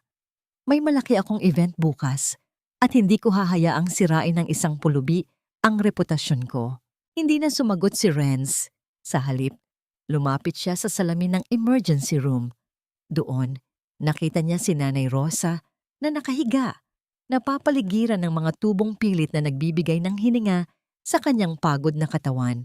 Ang kanyang ina, ang babaeng naglaban ng mga damit ng ibang tao para lang may maipambili ng gatas si Celeste noong mga unang taon ng kanilang pagsasama. Ang babaeng nagtiis ng gutom para lang may makain silang mag-asawa. Dahan-dahang pumasok si Renz sa loob nang payagan siya ng nurse. Hinawakan niya ang kamay ni Nanay Rosa. Ang balat nito ay magaspang, puno ng mga kalyo mula sa dekada ng pagsasakripisyo. Ito ang mga kamay na humubog sa kanya, at ito rin ang mga kamay na minaliit at itinulak ng babaeng itinuring niyang buhay. Naramdaman ni Renz ang isang huling pakiusap mula sa mahinang pintig ng pulso ng kanyang ina. Tila sinasabi nito na, bitawan mo na ang galit, anak. Ngunit sa bawat luhang pumatak mula sa mata ni Renz, patungo sa kamay ng ina, isang bagong pangako ang nabuo. Lumabas muli si Renz sa pasilyo. Naroon pa rin si Celeste, tila naghihintay ng sasakyan ni Miguel. "Celeste!" Tawag ni Renz. Ang kanyang tinig ay naging kalmado. Isang kalmadong mas nakakatakot kaysa sa anumang sigaw. "Binigyan kita ng maraming pagkakataon. Hinayaan kitang saktan ako. Sulsulan ang mga kaibigan natin. At kunin ang lahat ng ari-arian ko. Dahil ang akala ko, may natitira pang tao sa loob ng halimaw na naging ikaw." Huminto si Celeste at lumingon. Isang nakakalokong ngiti ang nasa kanyang mga labi. "And so? Anong gagawin mo? Magsusumbong sa pulis? Wala kang ebidensya, Renz. Ako ang CEO. Ako ang may hawak sa media. Ikaw? Ikaw ay isang baliw na engineer na walang matuluyan." Humakbang si Renz palapit. Sapat lang para maramdaman ni Celeste ang bigat ng kanyang presensya. "Huwag mong pagsisisihan ang pinili mo, Celeste. Dahil bukas, sa gitna ng iyong pinakamarangyang gabi, malalaman mo kung ano ang pakiramdam ng mawalan ng lahat. Malalaman mo kung paano gumuho ang isang gusali kapag ang pundasyon nito ay gawa sa luha at kasinungalingan." Isang malakas na tawa ang pinakawalan ni Celeste, isang tunog na umaling-aungaw sa tahimik na pasilyo ng ospital. "Tinatakot mo ba ako? Magkita tayo bukas, Renz. Siguraduhin mong nakasuot ka ng maayos na damit. Baka kasi mapagkamalan kang basurero sa labas ng hotel ko." Tumalikod na si Celeste at naglakad palayo. Ang bawat tunog ng kanyang high heels sa tiles ay tila isang hamon. Naiwang mag-isa si Renz sa gitna ng malamig na pasilyo. Kinuha niya ang kanyang cellphone mula sa bulsa. Isang mensahe ang ipinadala niya kay Don Alejandro. "Handa na ang lahat. Bukas, ibabalik natin ang katotohanan sa kanila." Ngunit sa kabila ng determinasyon, isang doktor ang lumabas mula sa silid ni Nanay Rosa. Ang mukha nito ay hindi nagpapakita ng magandang balita. "Engineer Alvarado, kailangan nating mag-usap tungkol sa kondisyon ng iyong ina. Ang susunod na 24 na oras ay kritikal. Maaaring hindi na siya magising." Ang mundo ni Renz ay tila muling naging isang madilim na kawalan. Ngunit sa pagkakataong ito, hindi siya papayag na lamunin ng dilim. Kung ito na ang huling hininga ng kanyang ina, ititiyak niyang bago ito pumanaw. Makikita nito ang hustisyang matagal nang ipinagkait sa kanila. Bukid ang kamao, tumingin si Renz sa labas ng bintana ng ospital. Bukas, ang buong lungsod ng Cebu ay magiging saksi sa pagbagsak ng isang reyna. At siya, ang engineer na binuo ang kanyang trono, ang siya ring gigiba nito. Ngunit sa pagkakataong ito, walang anumang semento ang makakapagligtas kay Celeste Navarro. Ang gabing ito ay para sa tagumpay ng kumpanya at para sa lalaking nagturo sa akin ng tunay na kahulugan ng ambisyon.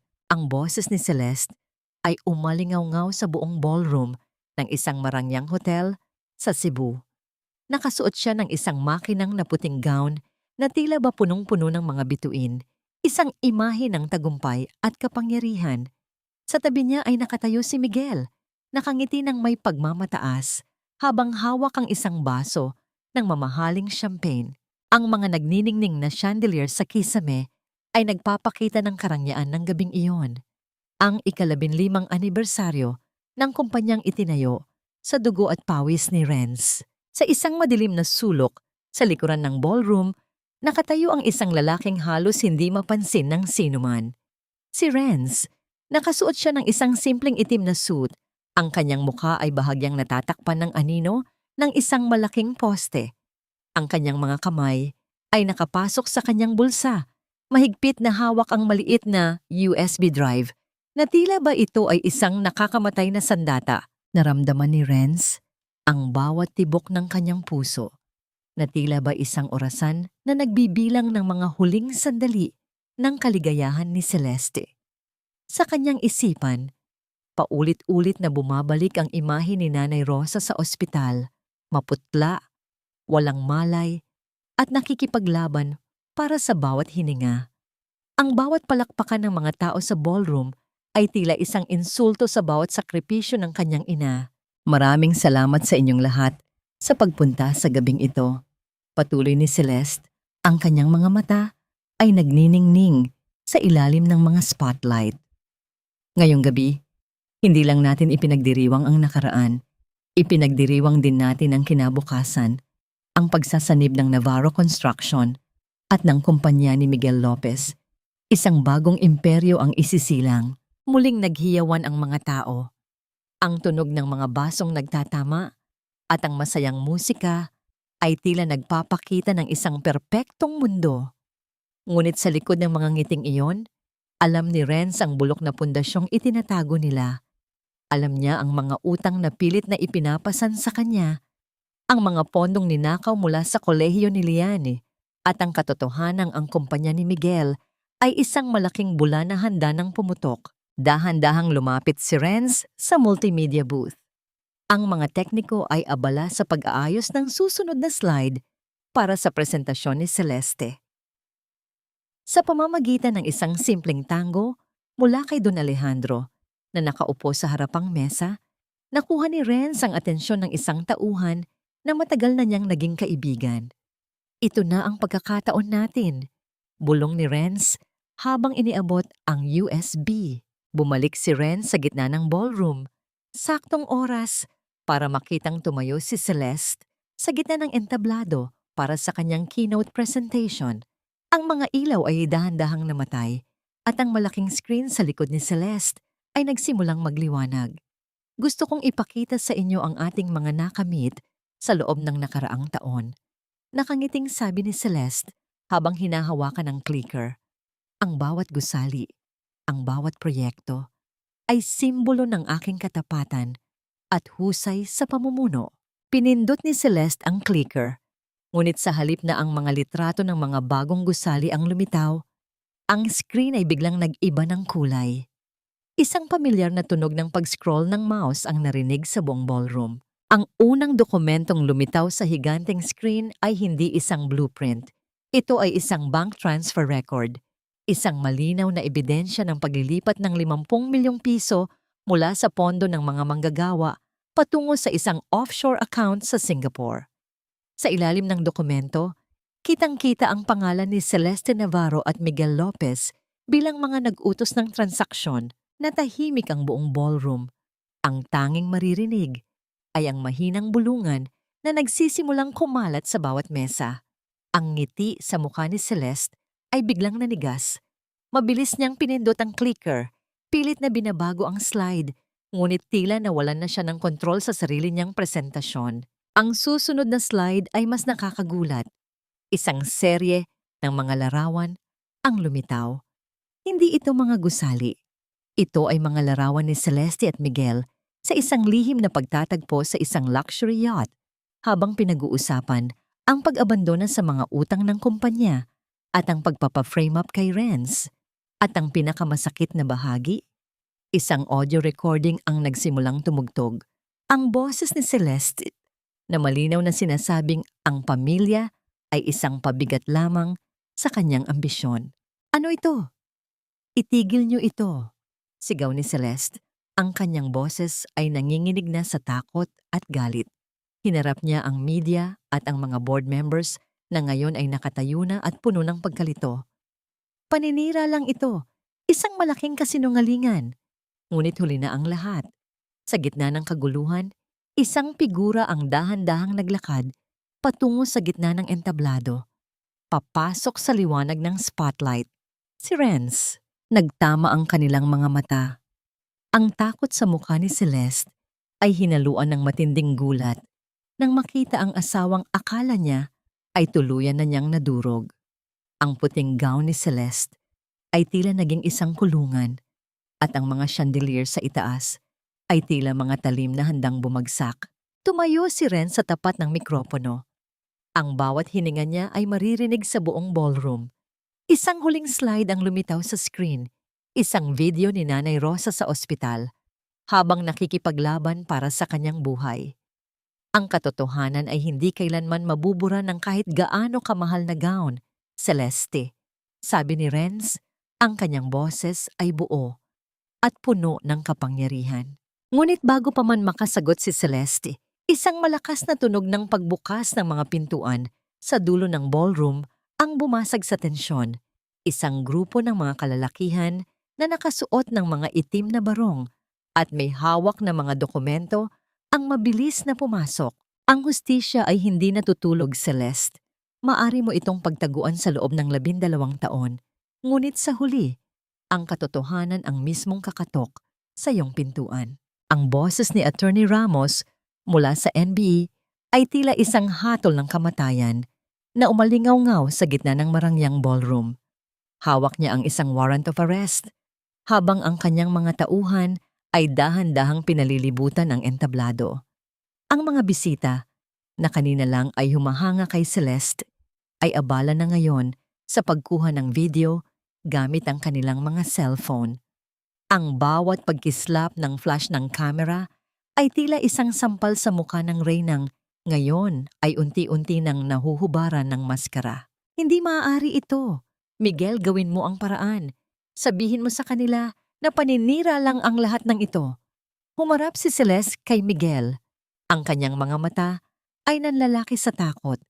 Ang kanyang kamay ay mahigpit na kumakapit sa braso ng lalaking inakala niyang magliligtas sa kanya. Ngunit isang malamig na kilos ang ginawa ni Miguel. Dahan-dahan niyang inalis ang kamay ni Celeste sa kanyang braso.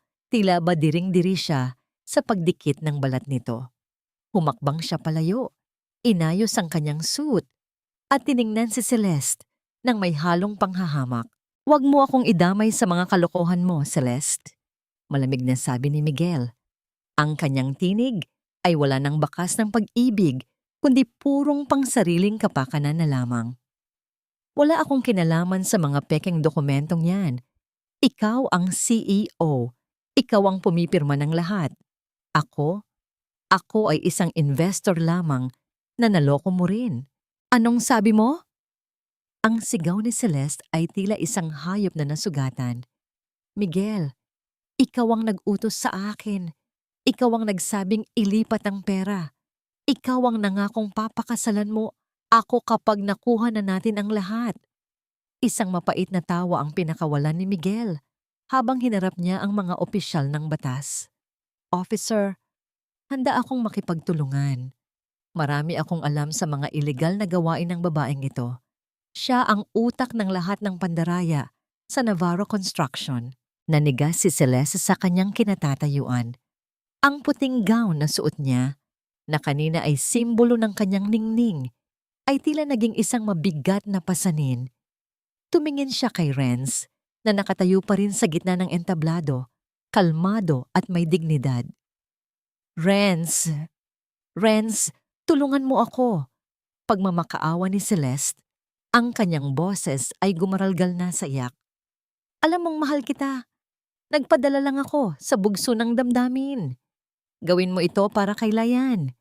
Huwag mo akong ipakulong." Lumapit si Renz, sapat lang para makita ni Celeste ang kawalan ng kahit anong emosyon sa kanyang mga mata. "Ginamit mo ang pangalan ni Layan para takutin ako, Celeste. Ginamit mo ang kahinaan ni Nanay Rosa para saktan ako. At ngayon, gagamitin mo ang anak natin para iligtas ang sarili mo?" Umiling si Renz. "Ang babaeng minahal ko ay matagal nang namatay sa araw na pinili mong maging halimaw." Sa isang iglap, naramdaman ni Celeste ang malamig na bakal ng posas na naglalapat sa kanyang mga pulso. Ang tunog nito ay tila isang huling tuldok sa kanyang mga ambisyon. Sinubukan niyang manlaban, sumigaw, at magmura, ngunit ang kanyang mga salita ay wala ng halaga. Kinakaladkad siya ng mga opisyal pababa ng entablado. Sa harap ng lahat ng mga taong dati ay yumuyuko sa kanya. "Basura ka, Renz! Hinding-hindi ka magtatagumpay. Magkikita pa tayo." Ang mga sigaw ni Celeste ay unti-unting humina habang inilalabas siya ng ballroom. Iniwan ang isang bakas ng kahihiyan na hinding-hindi na mabubura ng kahit anong yaman. Naiwan si Renz sa gitna ng ballroom na puno ng bulungan. Ang tensyon ay dahan-dahang napalitan ng isang kakaibang katahimikan. Tumingin si Renz kay Don Alejandro na tumango sa kanya ng may paghanga. Tapos na ang laban sa kumpanya, na isa katuwid na ang katotohanan. Ngunit sa gitna ng kanyang panandaliang tagumpay, naramdaman ni Renz ang pag-vibrate ng kanyang cellphone sa kanyang bulsa. Mabilis niya itong kinuha. Umaasang balita ito mula sa ospital. Nang makita niya ang pangalan ng doktor sa screen, muling bumalik ang kaba sa kanyang dibdib. "Hello, Doc. Kumusta po si Nanay?" Tanong ni Renz. Ang kanyang boses ay puno ng pangamba. "Engineer Alvarado, kailangan niyo nang pumunta dito sa ospital ngayon din." Ang boses ng doktor ay puno ng pagmamadali at kalungkutan. "Nagkaroon ng komplikasyon. Ang puso ng nanay niyo. Tumigil ito sa pagtibok. Ginagawa namin ang lahat, pero kailangan niyo nang maghanda." Ang cellphone ay dahan-dahang nalaglag mula sa kamay ni Renz, bumabaon sa malambot na carpet ng ballroom. Ang lahat ng ilaw, ang lahat ng tagumpay, at ang lahat ng kahihiyan ni Celeste ay biglang naglaho. Ang tanging natira ay ang malamig na katotohanan na sa gitna ng kanyang pakikipaglaban para sa katarungan, maaaring nawala na ang kaisa-isang taong dahilan kung bakit siya lumalaban. Tumakbo si Renz palabas ng ballroom, hindi na inintindi ang mga reporter na humaharang sa kanya. Ang kanyang tanging hiling ay madatnan pa niyang humihinga ang kanyang ina, ang pundasyon ng kanyang buhay na tila dahan-dahan ng gumuguho. "Huwag mong bibitawan ang kamay ko, Nay. Marami pa tayong itatayo, marami pa tayong pupuntahan." Ang boses ni Renz ay halos isang pabulong na pagsamo habang nakaluhod siya sa tabi ng hospital bed. Ang amoy ng gamot at ang malamig na buga ng oxygen ay pumupuno sa maliit na silid ng intensive care unit. Ang tunog ng monitor na nagpapakita ng pintig ng puso ni Nanay Rosa ay tila isang malupit na orasan. Bawat guhit ng liwanag ay nagbabala ng pag-asang unti-unting nauubos. Kakarating lang ni Renz mula sa ballroom. Ang kanyang itim na suit ay gusot-gusot na at ang pawis sa kanyang noo ay humahalo sa mga luhang hindi na niya napigilan. Sa labas, ang lungsod ng Cebu ay nagdiriwang pa rin. Walang kamalay-malay sa tahimik na tragedyang nagaganap sa loob ng puting pader na ito. Hinawakan ni Renz ang kamay ng kanyang ina. Ang mga kamay na nagturo sa kanya kung paano humawak ng lapis, kung paano magdasal, at kung paano maging matatag. Ngunit ngayon, ang mga kamay na yon ay malamig at walang lakas. "Engineer, ginagawa namin ang lahat." Bulong ng isang nurse na pumasok para suriin ang suwero. Ang kanyang blood pressure ay hindi pa rin nag-i-stabilize. Kailangan niyang lumaban sa loob ng susunod na 2 oras. Tumango si Renz, ngunit ang kanyang mga mata ay hindi umaalis sa mukha ni Nanay Rosa. "Lalaban siya. Kilala ko ang nanay ko. Hindi niya ako iiwan ng ganito." Habang nagbabantay si Renz, sa kabilang bahagi ng lungsod, si Miguel ay nagmamadaling nag-eempake ng kanyang mga gamit sa kanyang penthouse. Ang tagumpay na inakala niyang hawak niya ay tuluyan ng naglaho.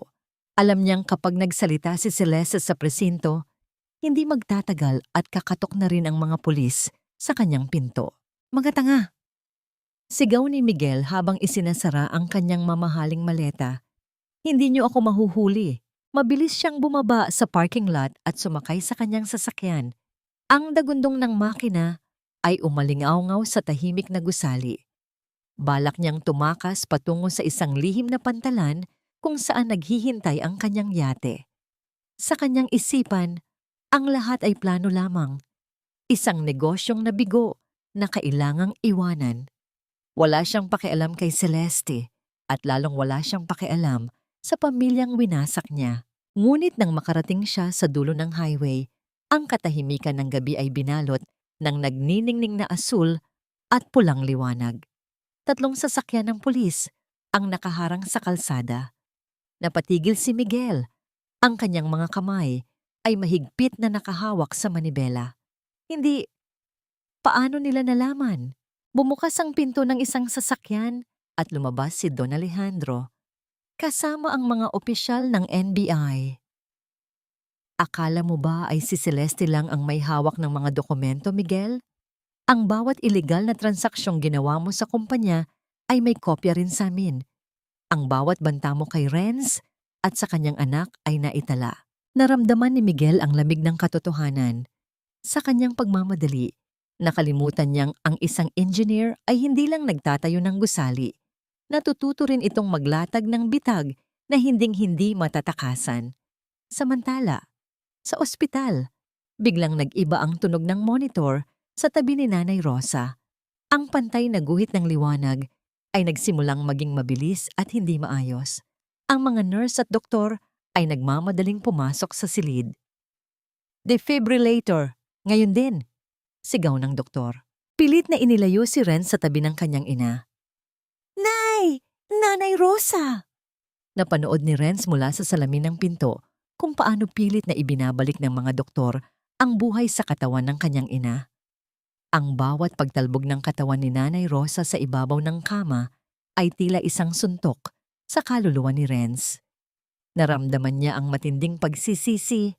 Bakit kailangang mangyari ito sa gabing nakuha na niya ang katarungan? Ano ang silbi ng pagbagsak ni Celeste kung ang pundasyon ng kanyang buhay ay mawawala rin? Sa gitna ng kaguluhan, isang maliit na kamay ang humawak sa laylayan ng suit ni Renz. Tumingala siya at nakita si Lian, kasama ang isang social worker na pansamantalang nag-alaga sa kanya. Ang mga mata ng bata ay puno ng luha, ngunit may dalang isang bagay, ang manikang may nakatagong recorder. "Papa," bulong ni Lian. Ang kanyang boses ay nanginginig. "Sabi ni Lola sa panaginip ko, huwag daw tayong umiyak." Sabi niya, "Tapos na raw ang gabi." Tumingin si Renz sa silid. Ang doktor ay dahan-dahang nagbaba ng mga kagamitan. Ang katahimikan ay bumalik sa loob, ngunit ito ay isang katahimikang hindi nakakatakot. Lumabas ang doktor, hinubad ang kanyang maskara at tumingin kay Renz nang may pagkamangha. Himalang matatawag, "Engineer," ang kanyang puso. Bumalik ito sa normal na pintig ng kusa. Parang may narinig siyang boses na nagpabalik sa kanya. Napaiyak si Renz sa tuwa. Niyakap niya ng mahigpit si Liane habang nakatingin sa kanyang ina na ngayon ay dahan-dahan nang nagmumulat ng mata. Ang katarungan ay nakamit na, ngunit ang tunay na tagumpay ay ang katotohanang buo pa rin sila. Ngunit sa gitna ng kanilang yakap, napansin ni Renz ang isang pulis na lumalapit sa kanya mula sa dulo ng pasilyo. Ang mukha nito ay seryoso. "Engineer Alvarado, may kailangan po kayong malaman tungkol kay Celeste Navarro. Nagkaroon po ng insidente sa presinto habang kinukuha ang kanyang pahayag." Naramdaman ni Renz ang muling pagbalot ng tensyon. Ano pa ang kayang gawin ni Celeste sa gitna ng kanyang pagkatalo? "Sising-sisi ako, Renz. Patawarin mo ako. Iligtas mo ako dito." Ang mga salitang iyon na nakasulat sa isang lukot na papel ay hindi sapat upang mabura ang alaala ng gabing halos mawala ang lahat kay Renz. Ayon sa pulis, nagtangka si Celeste na saktan ng kanyang sarili sa loob ng selda matapos malaman na pati si Miguel ay itinalikod na siya. Ang reynang dati ay nakatayo sa itaas ng mga gusali ay nauwi sa isang malamig at madilim na sulok, balot ng takot at kahihiyan. Ngunit para kay Renz, ang panahong iyon ng kanyang buhay ay itinuturing na niyang isang saradong kabanata. Lumipas ang 6 na buwan. Ang mainit na sikat ng araw sa Cebu ay tumatama sa isang maliit ngunit matibay na bahay sa labas ng lungsod. Hindi ito ang mansyong puno ng ginto at kristal, kundi isang bahay na gawa sa kahoy at semento, napapaligiran ng mga halamang itinim ni Nanay Rosa at Lian. Amoy ng sariwang lupa at nilulutong kakanin ang humahalimuyak sa hangin, malayo sa malansang amoy ng lason at kasinungalingan ng nakaraan. Nakatayo si Renz sa gitna ng sala. Hawak ang isang bagong blueprint. Hindi na ito para sa isang higanting kumpanya, kundi para sa isang proyektong pabahay para sa mga pamilyang nawalan ng tirahan dahil sa mga ilegal na demolisyon. Sa ilalim ng pamumuno ni Don Alejandro, si Renz ay naging head engineer ng isang foundation na naglalayong magtayo ng mga tahanang may tunay na pundasyon, ang pundasyon ng katarungan. Papa, tingnan mo ang drawing ko. Masayang tumakbo si Lian patungo sa kanya. Dala ang isang papel na puno ng makukulay na kulay. Ipinakita ng bata ang kanyang guhit. Isang malaking puno. Sa ilalim nito ay 3 tao. Isang lalaki, isang matanda, at isang bata na magkakahawak ng kamay. Sa itaas ng puno, may nakasulat na malalaking letra, ang aming tahanan. Naramdaman ni Renz ang isang malalim na kapayapaan na dahan-dahang gumagapang sa kanyang puso. Hinaplos niya ang buhok ng anak. Napakaganda, Lian. Iyan ang pinakamatibay na bahay na nakita ko. Sa kusina, maririnig ang mahinang himig ni Nanay Rosa habang naghahanda ng merienda. Ang kanyang boses ay malakas na muli at ang bawat hakbang niya sa sahig ay puno ng buhay. Ang sakit sa puso na muntik nang kumuha sa kanya ay tila naging isang paalala na lamang na ang bawat hininga ay isang biyaya. Renz, may dumating na sulat para sa'yo, sabi ni Nanay Rosa habang inilalapag ang isang baso ng juice sa mesa. Ang kanyang mukha ay seryoso habang iniabot ang isang puting envelope na may selyo ng Bureau of Corrections. Napatigil ang kamay ni Renz sa kanyang blueprint. Ang bawat letra sa selyo ay tila isang multo mula sa nakaraan na pilit na kumakatok sa kanyang kasalukuyan. Alam niya kung kanino galing iyon. Mula nang makulong si Celeste, hindi ito tumitigil sa pagpapadala ng mga sulat na puno ng pagmamakaawa, paninisi, at kung minsan ay mga pekeng pangako ng pagbabago. Dahan-dahang binuksan ni Renz ang envelope. Renz, alam kong wala akong karapatang humingi ng anuman. Pero sa bawat gabi na nakaupo ako dito sa dilim, naiisip ko ang almusal na inihanda mo noong anibersaryo natin.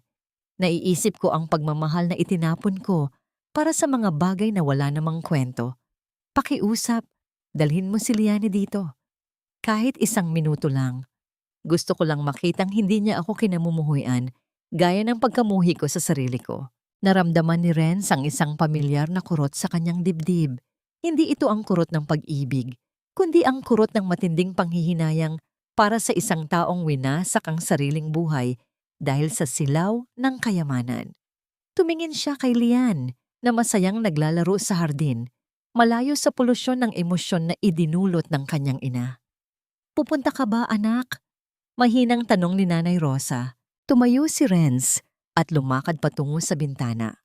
Mula doon, natatanaw niya ang mga gusaling itinayo niya sa lungsod, mga gusaling nagniningning sa malayo. Ngunit ang kanyang pansin ay bumalik sa kanyang anak at sa kanyang ina. Ang katarungan ay naibigay na. Ang bawat sentimong ninakaw ay naibalik sa mga dapat makinabang nito. Si Miguel ay nahatulan na rin ng habambuhay na pagkabilanggo sa Singapore dahil sa iba pa nitong mga krimen. Tinitigan ni Renz ang sulat ni Celeste. Ang bawat salita dito ay parang isang marupok na haligi na naghahanap ng masasandalan. Ngunit bilang isang engineer, alam ni Renz kung kailan dapat kumpunihin ang isang bahay at kung kailan dapat hayaan ang mga guho na manatiling guho upang makapagsimula ng bago. Hindi pa ngayon, Nay.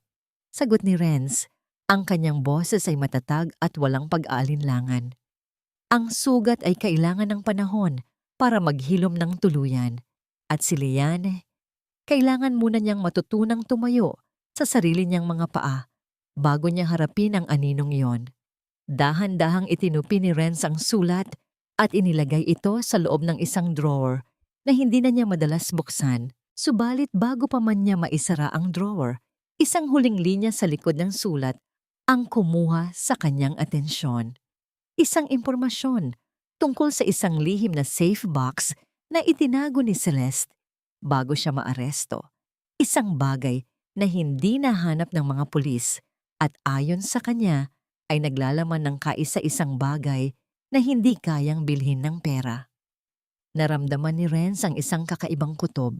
Ang kabanatang inakala niyang tapos na ay tila may isa pang lihim na pilit na nagpapakita. Hindi lahat ng basura ay dumi. Minsan, ito ang tanging bakas ng isang pusong naligaw sa dilim, naghahanap ng daan, pauwi sa liwanag. Ang boses ni Renz ay tila isang bulong sa hangin, habang nakatayo siya sa harap ng isang kalawanging vault, sa loob ng isang abandonadong bodega, ang unang opisina ng Navarro Construction bago ito naging isang higanteng kumpanya. Hawak niya ang susi na tinukoy ni Celeste sa kanyang huling sulat. Ang paligid ay puno ng alikabok at mga sapot ng gagamba, mga anino ng nakaraang pilit na ibinabaon ng panahon. Dahan-dahang pinihit ni Renz ang susi. Ang tunog ng mga lumang bakal na nagkiskisan ay umalingaw-ngaw sa tahimik na bodega, isang tunog na tila pagbukas ng isang sugat na matagal nang hindi gumagaling. Inasahan ni Renz na makakakita siya ng mga alahas, mga nakatagong pera o mga dokumento ng ari-arian. Ngunit nang bumukas ang vault, ang tanging tumambad sa kanya ay isang lumang leather-bound na notebook at isang kupas na litrato. Nanginginig ang mga kamay ni Renz nang kunin niya ang notebook. Ito ang kanilang dream book. Ang notebook kung saan nila isinulat ni Celeste ang kanilang mga pangarap noong wala pa silang kahit na ano. Binuksan niya ang unang pahina. Naroon ang unang disenyo ng logo ng kumpanya na iginuhit ni Renz gamit ang isang simpleng lapis. Sa ilalim nito, may sulat kamay si Celeste. Para sa ating pangarap, Renz, kahit anong mangyari, tayo ang pundasyon ng isa't isa. Sa loob ng notebook ay may isang nakasilyong sobre. Nang buksan ito ni Renz, bumagsak ang isang maliit at lumang singsing na gawa sa pilak. Ang singsing na ibinigay niya kay Celeste noong panahong wala pa siyang pambili ng ginto. Kasama nito ang isang liham na isinulat ni Celeste noong gabi, bago ang kanilang ika-10 anibersaryo. Ang gabi kung kailan nagsimula ang lahat ng kanyang pagbabago. Renz, natatakot ako. Natatakot ako na kapag nakuha na natin ang lahat, makalimutan ko kung sino ako. Itatago ko ang singsing na ito dito. Kung dumating ang araw na maging halimaw ako, pakiusap, hanapin mo ito. Ipaalala mo sa akin na minsan, minahal kita nang higit pa sa anumang kayamanan sa mundo. Napaupo si Renz sa sahig ng madilim na bodega. Ang bawat salita ni Celeste ay tila isang kutsilyo na humihiwa sa kanyang puso. Naintindihan niya na sa likod ng lahat ng kasamaan, pagtataksil at pagmamataas ni Celeste, may isang bahagi ng kanyang kaluluwa na pilit na sumisigaw para sa tulong. Hindi lang si Renz ang biktima. Biktima rin si Celeste ng sarili niyang ambisyon na naging lason sa kanyang pagkatao. Lumipas ang ilang oras bago lumabas si Renz sa bodega. Ang sikat ng araw ay papalubog na, nagbibigay ng kulay kahel sa langit ng Cebu. Nagpasya si Renz na gawin ang huling hakbang para sa kanyang sariling paghilom. Binisita niya si Celeste sa kulungan.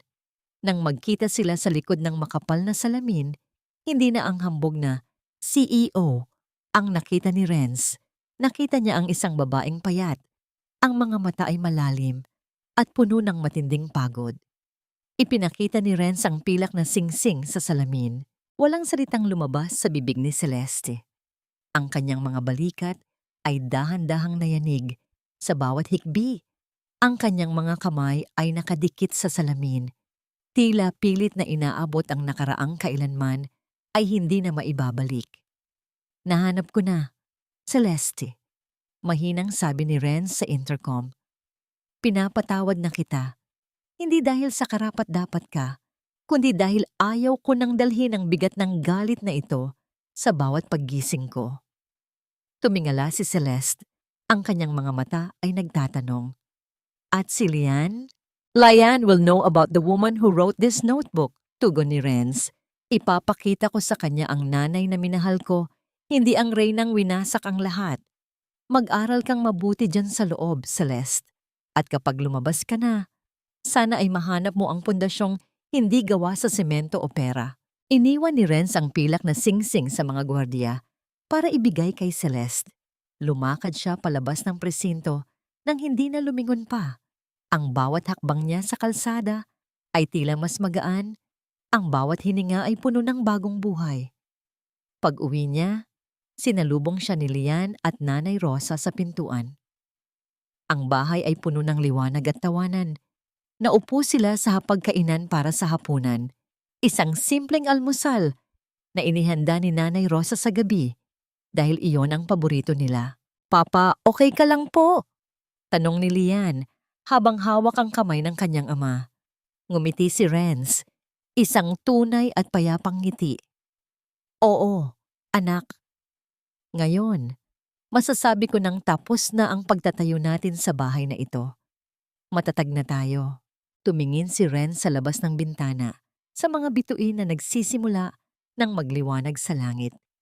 Alam niya na ang sugat ay mag-iiwan ng pilat, ngunit ang pilat na iyon ang magpapaalala sa kanya na nalampasan niya ang pinakamalakas na bagyo. Ang Navarro Construction ay wala na, ngunit ang pamilya Alvarado ay muling nakatayo. Mas malaya, mas matatag, at punong-puno ng pag-asa. Dahil sa huli, ang tunay na pundasyon ng buhay ay hindi ang taas ng gusaling iyong naitayo, kundi ang lalim ng pagmamahal na iyong iniwan sa mga taong tunay na nagpapahalaga sa iyo.